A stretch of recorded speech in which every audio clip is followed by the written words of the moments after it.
Sa ikalawang araw ng protesta kontra korupsyon ng Iglesia ni Cristo, nagsalita sa entablado si Senadora Amy Marcos. Hayagan niyang binatikos ang kapatid na si Pangulong Bongbong Marcos. Batid ko na nagdadrag siya. Nalaman ko at ng pamilya. Nalaman ng pamilya. Seryoso ito.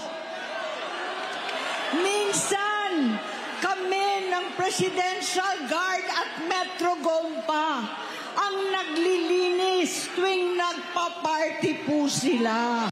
Namuhay kaming magkakapatid sa ibang bansa. Kami-kami lang. Kinumbinsi ko pa si Bongbong. Pakasalan mo na si Lisa. Naisip ko noon, kapag nag-asawa siya, malalagay na sa tahimik at magkakaroon ng direksyon.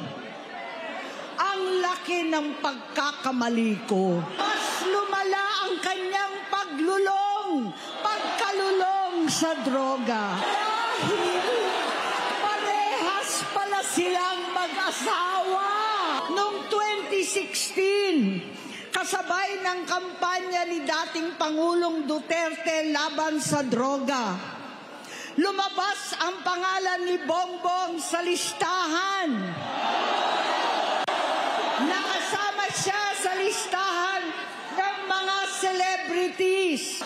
Masinsinan kong kinausap si Pangulong Rodi. Halos manikluhod ako. Sinabi kong ayon sa kapulisan, dapat usigin ang mga pusher at saka na lamang sagipin ang mga user. Naligtas si Bongbong.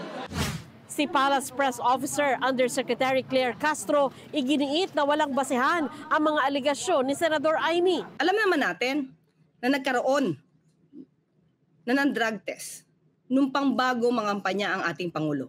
Gusto ko pong ipakita sa inyo para po maalala niyo muli. Ito po, November 25, 2021, na may mga pagbintangang gumagamit di umano ng droga. Mismo, at that time hindi pa po Pangulo, si Pangulong Marcos Jr. Siya mismo ang nagboluntaryo para magpa-drug test.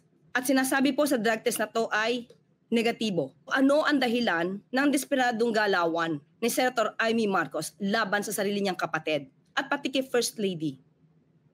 Kundi makapanira lamang. Walang basihan. So Senator Amy, sana naman maging makabayan ka. Tumulong ka po sa pagpapaimbestigang ginagawa ng sarili niyong kapatid.